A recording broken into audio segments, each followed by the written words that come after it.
Namaste, welcome to Sujith Talks YouTube channel. My name is Sujith Villa, a registered migration agent here in Melbourne. This video is brought to you by Pristine Australia Migration and it is about skills assessment ACS.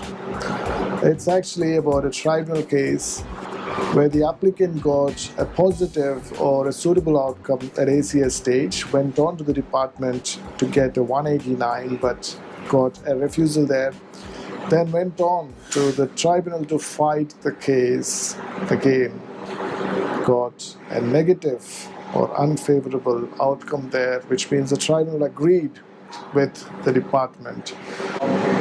The tribunal affirmed, which means it was agreeing with the department. The department interestingly disagreed with the ACS, actually asked ACS, how did you give this applicant a positive skills assessment in the first place?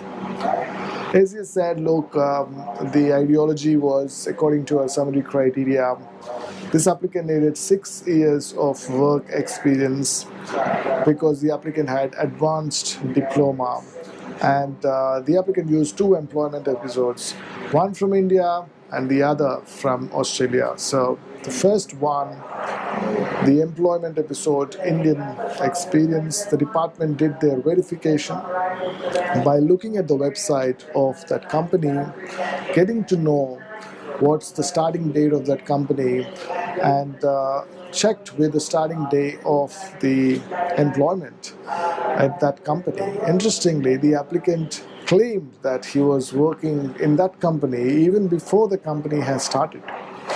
And when it was put to the applicant in an RFI, request for further information, the applicant said that, look, I was working for that man, the employer, even before I could actually work in that company, because the employer was working with me as my employer before the company was registered by him, which means that he was a contractor before and then moved on to become employee. Department did not believe this. About the second employment, the Australian employment, department had its doubts in terms of payment evidence, because there were inconsistencies in the evidence presented in pay slips versus the evidence presented in the contract or the work reference letter or even the tax documents. In the contract, it was mentioned as an employee and entitled to the leaves, but those leaves were not captured in the pay slips, and also the amount is not matching that in the tax documents versus pay slips, and there were no invoices. So the applicant said, look, I was actually a contractor, but I was treated like an employee with leave entitlements, and I was actually referred by the first employer to the second employer, which means that there was some collaboration between the first employer and the second employer. Again, that leads to more suspicions. So the department asked multiple questions about pay slips, about payment evidence in general, in different requests for further information, and got response from the applicant, the accountant, and an authorized person for the applicant. All these 3 people told different stories in terms of payment evidence and other things. So information was not consistent. Sometimes the applicant told a different thing to what the accountant said, and then in the future the accountant was blamed by the applicant for doing silly things in payslips. So that we will touch at tribunal stage.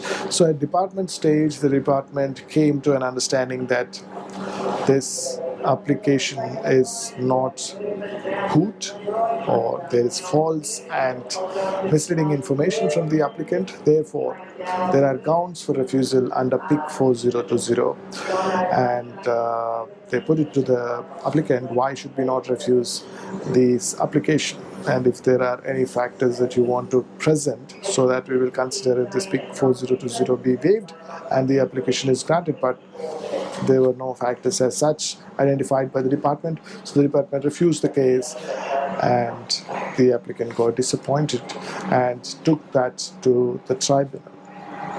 So before we get to the tribunal stage, what you have to understand clearly here is the ACS skills assessment is not end of the road. There are so many things after that, which is an EOI and visa application, and in the future, if you get permanent residence, citizenship application as well. So the applicant was successful at the ACS stage but was unsuccessful at department stage. This is the main thing. What happens at tribunal is a different story. You don't want to go to the tribunal first. You want to get positive skills assessment at the ACS and also get a visa application approval at department stage. No one wants to go to tribunal. Now in this case, the applicant went to the tribunal to fight it out, and the tribunal always takes a fresh approach and starts the case from scratch, and you can ask the same questions or ask new questions or different questions. So the tribunal looked at these two employment episodes and asked the applicant, okay, so you said you were working as computer network and systems engineer in this Indian company when you're actually on a student visa in Australia. So how do you think we will believe that? And why do you think an Indian company wants a networking guy sitting in Australia to do the work for them, and how does it work? The applicant said, I did remote work.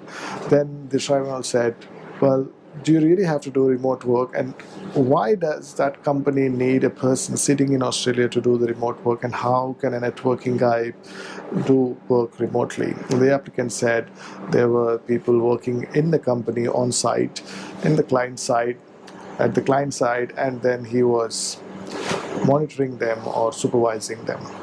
Again, this story was not believable to the tribunal. Also, there was a previous 457 application made by the applicant. In fact, there were two, but the applicant thought that there was only one. So that was again something that applicants should understand. They have to know their history, visa history, and this applicant had got 6 student visas before and 2 457 applications, and some of them were withdrawn as well. So in one of the 457 applications, what the applicant did was he said that he is going to be taken as a support engineer, and the tribunal put it to him that you worked as computer and systems engineer before. How can someone come down to systems or support engineer when they worked as computer network and systems engineer? Again, the applicant said the employer needed it and provided sufficient, according to him, sufficient documentation to prove it, but the tribunal did not buy that. Now, the tribunal moved on to the Australian employment, asked questions why there was inconsistencies in pay slips and where were those invoices. The applicant said there were no invoices because he claimed it as self-employment or contract. Obviously, you need to provide invoices and relevant bank statements, and again disclose the entire amount to the tax department. Now, that was not evident in this case. So the applicant said, look, there were mistakes in pay slips, and there's a mismatch in the income between pay slips and the tax documents, and also that there were no invoices. And the authorized person of the applicants said a different story, and the accountant of the applicant did multiple stat decks. In one of the stat decks, the accountant said that there were invoices indeed, and there was some mistake in pay slip which were later corrected. Now, the pay slips were altered. The pay slips which were provided before and the pay slips provided now are different, the tribunal said. And also the tribunal had some more information about this applicant in an unrelated visa application done by not the applicant but the employer who sponsored the applicant in a previous visa application. So it's about the employer who sponsored this applicant in a 457 visa, not the 189, doesn't need a sponsor anyway. So that employer, what they did was they got caught in altering the payslips, and there was a ban imposed on that employer. Again, this is totally irrelevant to the case.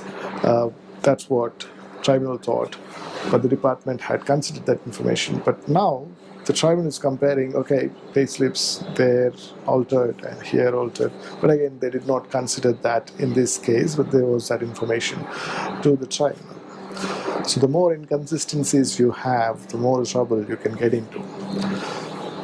So tribunal neither believed Indian employment evidence was right, nor the Australian employment evidence was correct.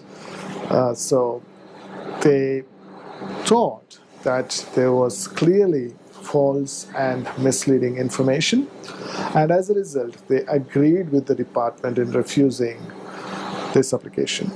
They also considered any factors that could influence them to waive this PIC 4020, but they couldn't find any. So the tribunal agreed with the department. There are multiple takeaways from this case and the video for ACS skills assessment purposes.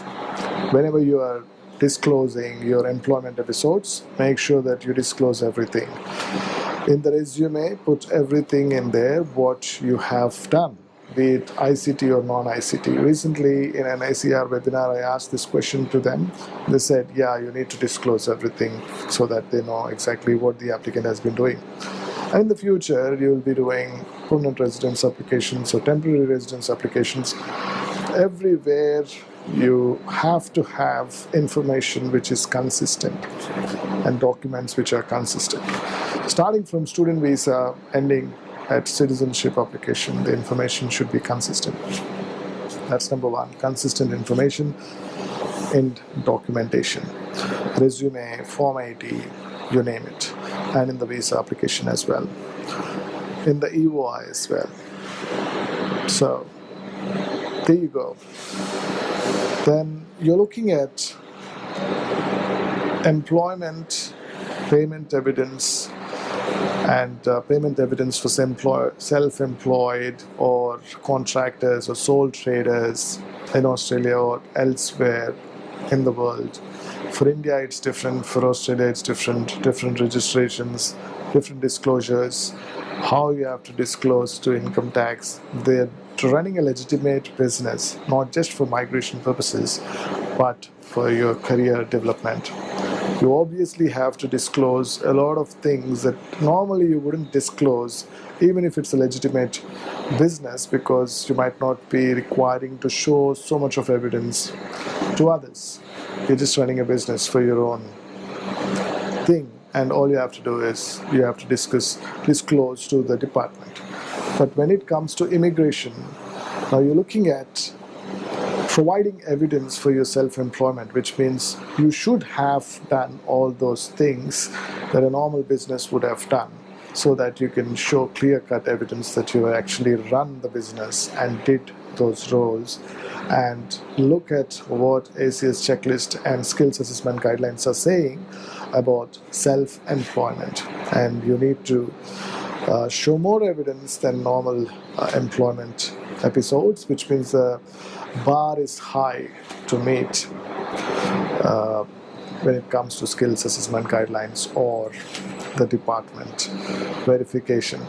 Now you can clearly see that before ACS wouldn't do payment evidence and department would do a lot of verification. Now the department has put that onus on ACS so that it can do less work and ACS will do more legwork for it. In other words, the filtering is in the beginning. That's why we see many applications are failing. But the interesting trend here is there are some genuine applications, but they are failing because they do not have enough evidence, or they are failing to show evidence in a manner which ACS is requiring. So thanks for watching this video. For more pristine information about ACS skills assessment, continue to watch Sujith Talks on YouTube. Subscribe to that. Click on that bell icon to get more notified. For immigration advice from me as a registered migration agent who specialized in this area, you can simply go to my website sujithtalks.au and schedule a phone, or it's just a phone, initial consultation session, which is a free session, by the way. But there are not many sessions available due to different reasons, and you can email me just in case you don't get a free initial consultation session. Thanks for watching once again. My name is Sujith, a registered migration agent here in Melbourne, and this video was brought to you by Pristine Australia Migration.